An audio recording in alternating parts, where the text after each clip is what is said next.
Lõpetuseks pakume teile kuulamiseks täispikkuses Keskerakonna peasekretäri Priit Toobali avaldust, mille ta tegi seoses Riigiprokuratuuri poolt talle esitatud kahtlustusega kassa sissetulekuorderite võltsimises. Minu poolt aga kõik, tänan vaatamast, kohtumiseni!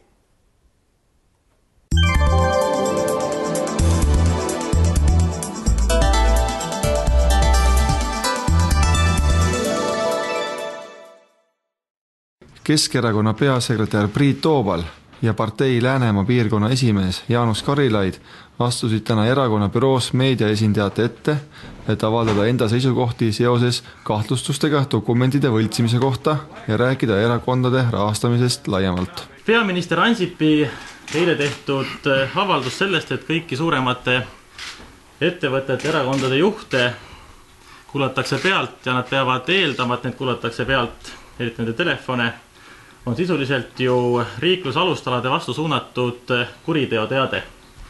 Aga kahjuks ole sellele kuriteoteatele siiamaani reageerinud ei prokuratuur ega kohus.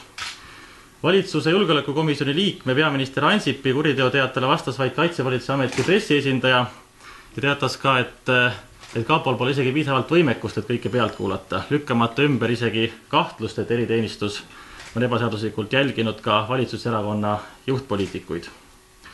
Keskerakonna poolt ma tervitan peaministri eilset avaldust.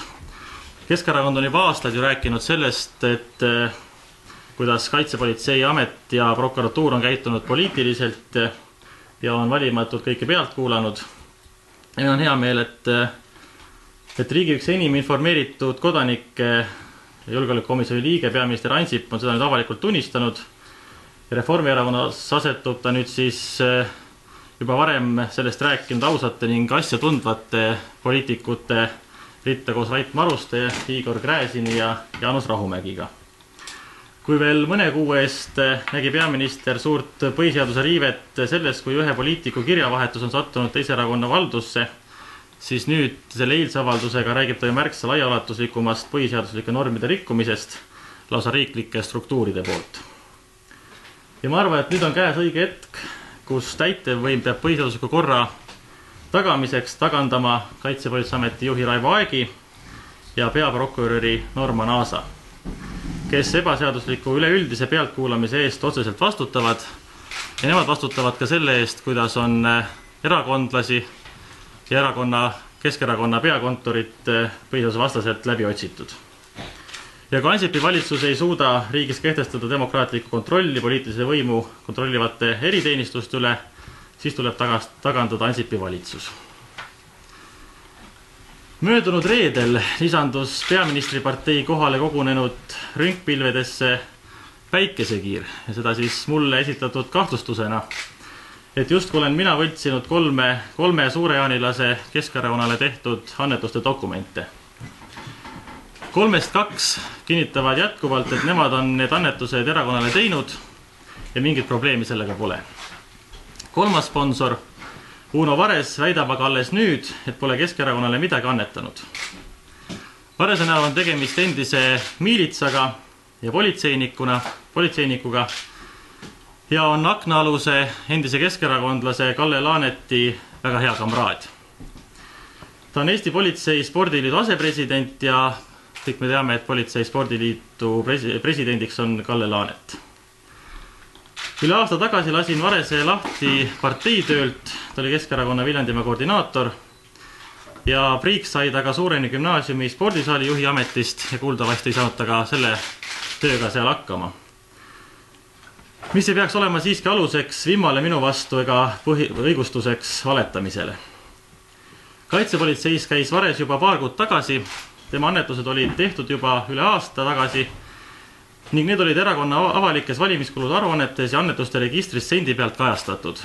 Ja need olid ka need numbrid, et need on ka registrites, olid härra Varesele väga hästi teada. Ja millegipärast tegi prokuratuur sellele avalikuks alles nüüd, kui Reformierakond oli rabanud annetusskandaal.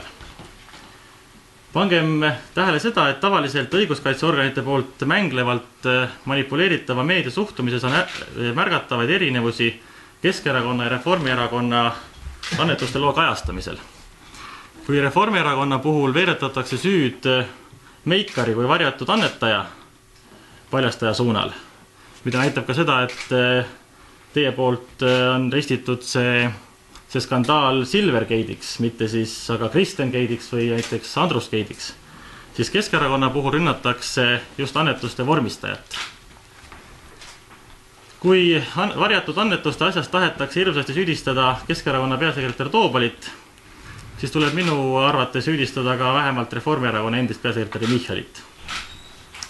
Samas prokuratuur aga ei kiirusta Michali ülekuulamisega, muide ka tema kodu pole läbi otsitud ning ka Reformierakonna peakorteri läbiotsimine toimus pärast 3 päevast etteteatamist, rääkimata Aktuaalse Kaamera erisaadetest ja muust taolisest.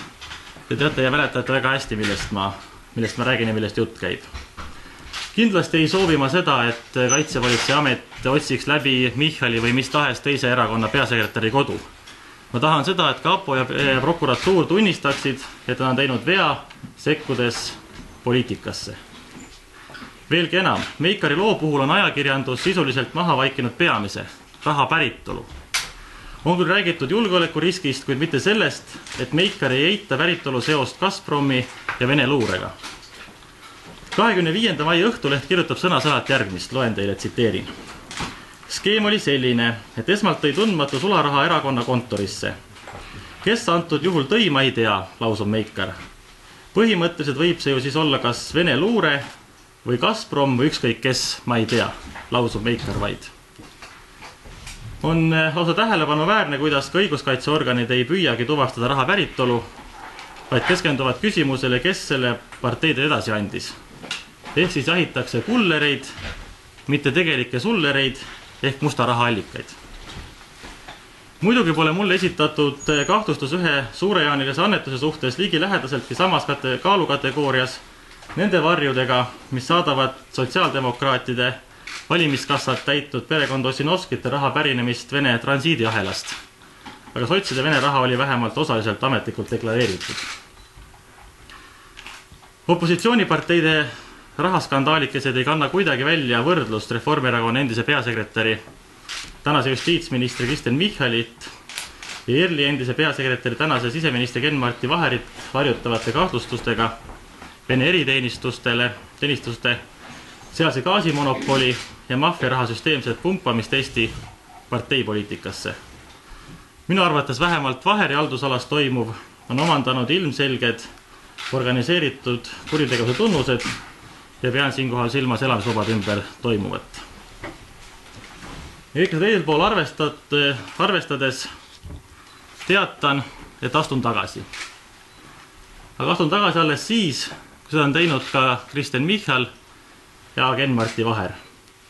Ehk siis Eesti erakondade usaldusväärsuse drastilise erosiooni peatamiseks olen mina ja ilmselt ka Indrek Saar valmis endale võtma kohe poliitilise vastutuse, kui seda teevad ka Kristen Michal ja Ken-Marti Vaher. Ehk siis astun tagasi, kui seda teevad ka valitsusparteilased.